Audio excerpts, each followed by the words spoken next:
भाई fertile land Mesopotamia में आया कैसे, कि भाई यहाँ पे रिलीजन किस तरीके से डेवलप। अब इसके बाद बात करते हैं features of the urban life.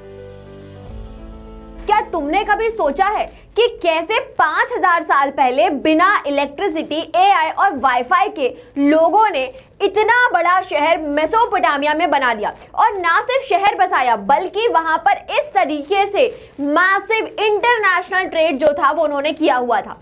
तो चलिए आज मैं आपको बताने वाली हूं मेसोपोटामियन सिविलाइजेशन के उस फीचर के बारे में विच इज अर्बनाइजेशन, जो सबसे ज्यादा क्लास 11th हिस्ट्री में पूछा जाने वाला टॉपिक है।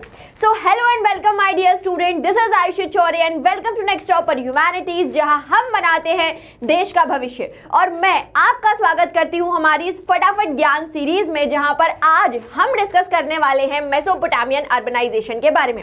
तो अगर हम मेसोपोटामियन अर्बनाइजेशन की बात करें तो इससे जो क्वेश्चन होते हैं वो दो तरीके से फ्रेम होते हैं।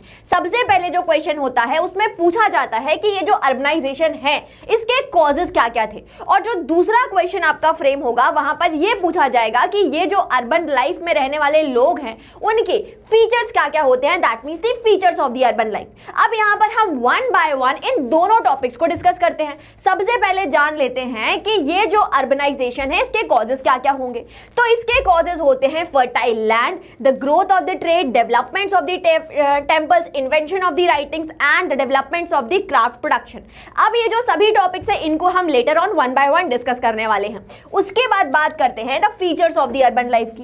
तो अगर हम फीचर्स जाने किसी भी अर्बनाइजेशन का या स्पेशली मेसोपोटामियन अर्बनाइजेशन का, तो वो है यहाँ पर देखने वाला कि भाई यहाँ पर सिटी प्लानिंग किस तरीके से हुई, उसके बाद जो समाज था उसमें सोशल हायरार्की एस्टैब्लिश होती थी। उसके बाद बात करी जाती है कि भाई जो एडमिनिस्ट्रेशन हो रहा है वो भी सेंट्रलाइज तरीके से, यानी कि जो एडमिनिस्ट्रेशन होता था वो सेंट्रलाइज एडमिनिस्ट्रेशन था। उसके बाद कि भाई जब शहर बने तो उन शहरों को बनाने के लिए जो पब्लिक वर्क और जो इरिगेशन फैसिलिटीज उन्हें प्रोवाइड करी गई वो भी उनका एक अर्बन लाइफ का एक मेजर फीचर था। उसके साथ साथ कि भाई यहाँ पे कई सारे रिलीजियस सेंटर्स थे जो लोगों में कहीं ना कहीं रिलीजन को प्रोपगेट कर रहे थे। तो चलिए वन बाय वन अब हम इन सभी चीजों को डिस्कस करते हैं। सबसे पहले बात करेंगे कॉजेस की। तो कॉजेस में अगर हम चले तो सबसे पहले बात करी थी हमने फर्टाइल लैंड की। अब भाई फर्टाइल लैंड मेसोपोटामिया में आया कैसे, तो हम सभी जानते हैं कि मेसोपोटामिया एक ऐसा लैंड है जो दो नदियों यानी कि टिग्रिस और यूफ्रेट्स नदी के जो पानी है उससे इरिगेट करके उसके ड्रेन से बनकर बना हुआ था। तो भाई ये जो फर्टाइल लैंड क्रिएट हुआ है टिग्रिस और यूफ्रेट्स की वजह से, उसने क्या प्रोवाइड किया, उसने मेसोपोटामिया को एक एग्रीकल्चरल प्रोडक्टिविटी प्रोवाइड करी, और जिसकी वजह से यहाँ पे जो ग्रेन प्रोडक्शन था वो सरप्लस में होने लगा। अब ये जो ग्रेन सरप्लस में प्रोड्यूस हो रहा है तो सीधी सी बात है कि इसे ट्रेड किया जाना था, तो यहाँ पे ग्रोथ होता है ट्रेड का। तो ये जो सरप्लस ग्रेन, टेक्सटाइल और ये जो मेटल है इसको ट्रेड किया जाता था, और ट्रेड करने के लिए यहाँ पर मार्केट्स डेवलप हुए जो लेटर ऑन डेवलप करते हैं अर्बन सेंटर्स को।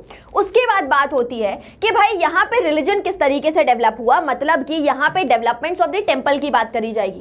तो यहाँ पर कई सारा जो भी ट्रेड होता था, जो आगे जाकर हमने देखा कि भाई जो टेंपल्स थे ये लेटर ऑन बनते हैं economic and the religious centres. उसके बाद बात होगी कि भाई जो टेंपल्स है यहाँ पर उन शहरों में जो भी प्रोड्यूस होता था वो सभी चीजें इन ही टेंपल से ही रिडिस्ट्रीब्यूट करी जाती थी। उसके बाद बात करते हैं कि भाई ये जो ट्रेड हो रहा है इस मैसिव लेवल पर, उसे रिकॉर्ड करने के लिए लोगों को राइटिंग की जरूरत थी। तो यहाँ से इन्वेंशन होता है यूनिफॉर्म स्क्रिप्ट का, जिसकी वजह से मेसोपोटामियन सिविलाइजेशन उसके बाकी कंटेम्प्रेरी सिविलाइजेशन से काफी ज्यादा एडवांस हुआ, और यहाँ से ये जो स्क्रिप्ट हुई उसकी मदद से इन्होंने अपने कई सारे रिकॉर्ड्स को कीप किया। उसके साथ साथ इन्होंने एडमिनिस्ट्रेशन और ट्रेड से रिलेटेड भी जो भी इनके डॉक्यूमेंट्स थे उसको भी इन्होंने प्रिजर्व करना शुरू कर दिया था, और जिसकी वजह से जो सिटी है उसे और बेटर तरीके से मैनेज करना इनके लिए पॉसिबल हुआ। उसके बाद बात करी जाती है कि भाई क्राफ्ट प्रोडक्शन। तो सीधी सी बात है कि अभी तक अगर हम शुरुआती लेवल की बात करें तो वहां पर लोग जो थे वो अपने खुद के नीड के लिए अलग अलग काम किया करते थे, बट अब यहाँ पर जब डिवीजन ऑफ लेबर हुआ, वैरायटी में लोग काम करने लगे हैं, तो यहाँ पर अलग अलग क्राफ्ट प्रोड्यूस होने शुरू हो गए हैं, जैसे कि मेटल वर्क, उसके साथ साथ पॉटरी। तो यहाँ से स्पेशलाइजेशन आता है क्राफ्ट प्रोडक्शन में। उसके बाद कि भाई लोग अब अलग अलग काम कर रहे हैं तो डाइवर्सिफिकेशन ऑफ प्रोफेशन आएगा, डिवीजन ऑफ लेबर आएगा, और जिसकी वजह से दूर दूर से जो आर्टिजन्स थे, वर्कर्स थे, वो इन शहरों की तरफ अट्रैक्ट होते हैं, जिसकी वजह से यहाँ पे जो अर्बन लाइफ है वो काफ़ी ज़्यादा प्रॉस्पेरिटी गेन करती है। अब इसके बाद बात करते हैं features of the urban life की, कि भाई यहाँ पे जो मेसोपोटामिया है उस अर्बन लाइफ के फीचर्स क्या क्या हैं। तो सबसे पहले समझते हैं इनकी सिटी प्लानिंग के बारे में, कि यहाँ पे जो शहर बसाए गए उनमें से बहुत से शहर ऐसे थे जहां पर कई सारे अर्बन एलिमेंट जैसे कि वॉल्स का डेवलपमेंट, टेम्पल, स्ट्रीट, उसके साथ साथ रेसिडेंशियल एरियाज जो थे वो एक प्रॉपर प्लानिंग के थ्रू बनाए गए थे। और उसके साथ जो कंस्ट्रक्शन होता था वो भी मड ब्रिक्स से किया जाता था।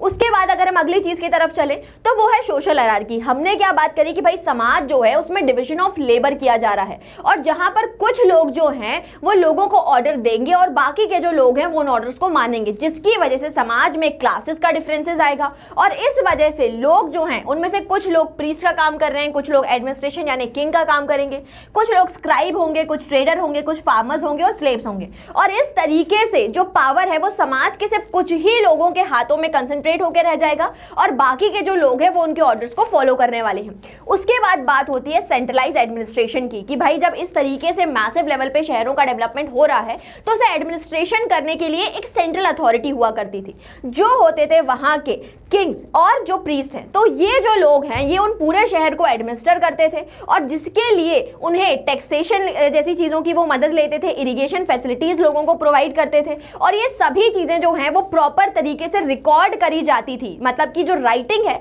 वो इनकी इकोनॉमी और एडमिनिस्ट्रेशन का एक one of the crucial element बनकर साबित हुआ।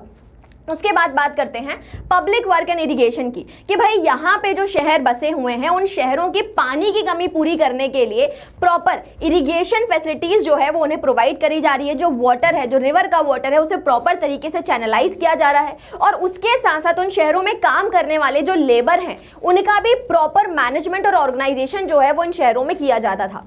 लास्टली अगर हम बात करें इनके रिलीजियस सेंटर्स की, तो भाई जब ये शहर बने तो इन शहरों के बनने में जो जिगुराट, जो इनके one of the tallest structure हुआ करते थे, वो एक बहुत ही इंपॉर्टेंट रोल प्ले करते हैं, क्योंकि ये आगे जाकर ये जो रिलीजन है इसने लोगों की लाइफ को बहुत अच्छे तरीके से इन्फ्लुएंस किया हुआ है। तो यहां हमने पढ़ा हुआ था कि भाई मेसोपोटामियन अर्बनाइजेशन जो है उसके अलग अलग कॉजेस और फीचर्स के बारे में। So this is all about this video. Thank you so much.